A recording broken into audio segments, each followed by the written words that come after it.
मुंबई महापालिका निवडणुका पार पडल्या। या निवडणुकांनंतर मुंबईमध्ये महानगरपालिकेच्या माध्यमातून कारवाईला सुरुवात झाल्याचं पाहायला मिळत आहे। सुरुवातीलाच महापौर रितू तावडे यांनी बांगलादेशी आणि जे इतर अतिक्रमण केलेले जे महापालिकेच्या सर्व फुटपाथ असतील किंवा तिथे असतील तिच्या महापालिकेच्या माध्यमातून कारवाई केली जाते। मात्र या सगळ्यावरती नेमकं नेमकं काय घडतं या सगळ्यावरती भाष्य करण्यासाठी आपल्यासोबत शिवसेना उद्धव बाळासाहेब ठाकरे पक्षाचे नगरसेवक अंकित प्रभू त्यांच्याशी आपण बातचीत करणार आहोत। अंकितजी, ज्या प्रकारे आता कारवाई आपण पाहत आहोत, केवळ मुंबईतील ज्या ठिकाणी वर्दळीचा परिसर आहे त्या ठिकाणी जेवढे दुकानं होती फुटपाथ वरती त्याच्यावरती अतिक्रमण असेल किंवा त्याच्यावरती हातोड असेल महापालिकेकडून हा चालवला जाते, काय सांगाल? असं आहे की पहिले तर फेरीवाल्यांच्या कारवाईवरती तुम्ही एक धोरण निश्चित केलं। एकतर हॉकर पॉलिसी प्रमाणे तुम्ही हॉकर्सला म्हणजे आमच्या फेरीवाल्यांना हॉकिंग झोन्स निर्माण करून द्या, प्रत्येक वॉर्ड ऑफिस प्रमाणे घ्या आणि मग कारवाई करा। कारण शेवटी कोणत्या तरी गरीबाचं पोट त्या व्यवसायावर चालतं आणि म्हणून अशा प्रकारे तुम्ही कारवाई त्या गरीबावर करू नये ही आमची एक विनंती आहे। आणि नंतर जे अनधिकृत जे काही फेरीवाले त्यांच्यावरती करा ना कारवाई, कोण नाही।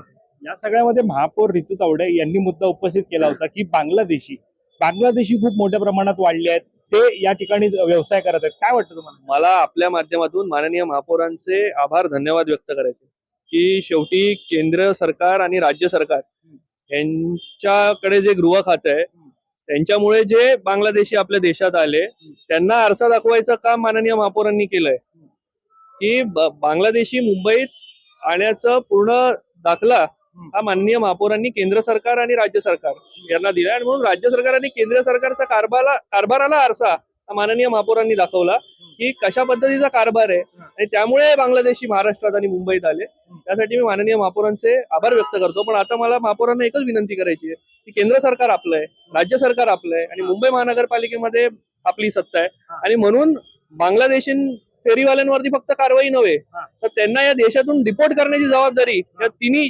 शासनाची आहे, केंद्र सरकारची आहे, राज्य सरकारची आहे आणि महानगरपालिकेची आहे। आणि सभागृहाच्या पटलावरती किती बांगलादेशी आपण डिपोर्ट करतात दर महिन्याला याचं दखल देखील सभागृहाने घेतली पाहिजे। साधारणतः बांगलादेशीचा जेव्हा मुद्दा येतो, तुम्ही आता म्हणाला की रितू तावडे यांनी केंद्राला असेल आरसा दाखवलेला आहे, मात्र जर आधार कार्ड ज्यांच्या नावाने मिळतं मग याला सगळ्याला जबाबदार कोण आहे? मी तेच म्हणतोय ना, बघा आधार कार्ड मिळणं, जन्म दाखला मिळणं ही द्वितीय गोष्ट आहे। पहिले आले कसे देशात बांगलादेशी? आपले सिक्युरिटी फ्लॉ मुळेच आलेत ना। ह्याला कोण जबाबदार आहे? केंद्र सरकारपैकी कोण जबाबदार आहे किंवा त्या फोरम मध्ये कोण जबाबदार आहे हे शोधण्याचं काम हे खऱ्या रीतीनं यांनी केलं पाहिजे। कारण खरं तर सामान्य मुंबईकरांसाठी ही धोक्याची घंटा आहे। बाहेरच्या देशातले लोक येतात कसे? या सगळ्यामध्ये ही सगळ्यात मोठी गोष्ट आहे। या सगळ्या कारवाईमध्ये मराठी माणूस चिरडला जातो। मराठी माणसाच्या व्यवसायावरती काही ठिकाणी हतोडे मारले जात आहेत तर नक्कीच चिरडला जातोय।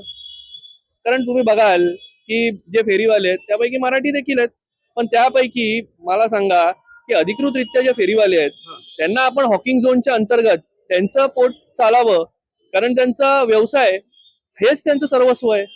फेरीवाले जे अधिकृत आहेत त्यांना जर आपण हॉकिंग झोन्स मध्ये व्यवस्था करून दिली महानगरपालिकेच्या वतीने वॉर्ड ऑफिस प्रमाणे तर त्यांचा तरी व्यवसाय चालेल, त्यांचं देखील घर चालेल याचा विचार आपण केला पाहिजे आणि मग आपण कारवाया केल्या पाहिजे। सभागृहातील विरोधी पक्षनेते आता तुमच्याकडे असणार आहे, विरोधक म्हणून तुम्ही असणार आहेत आणि पक्ष पातळीवरती या दोन्ही मुद्द्यांकडे, एकीकडे बांगलादेशाचा मुद्दा आणि फेरीवाले, कसं याच्यावरती तुमची कामगिरी असणार आणि याची दखल तुम्ही कशी घेणार? असं आहे, मुंबईकरांच्या हिताचे प्रश्न ते जे प्रश्न असतील ते या सभागृहात मांडण्याचं काम हे आम्ही सर्व विरोधी पक्षातले सदस्य आम्ही करणार आहे आणि नेहमी मग जे कोणते निर्णय महानगरपालिकेच्या वतीनं सत्ताधाऱ्यांकडनं घेतले जातील ते जर मुंबईकरांच्या विरोधातले असतील तर त्याच्या विरुद्ध आवाज उचलण्याचं काम देखील विरोधी पक्ष करेल हे मी आपल्याला सांगतो। धन्यवाद आमच्याशी बातचीत केल्या संदर्भात। कॅमेरा पर्सन अवधेश करू, वैभव पाटील, मुंबई।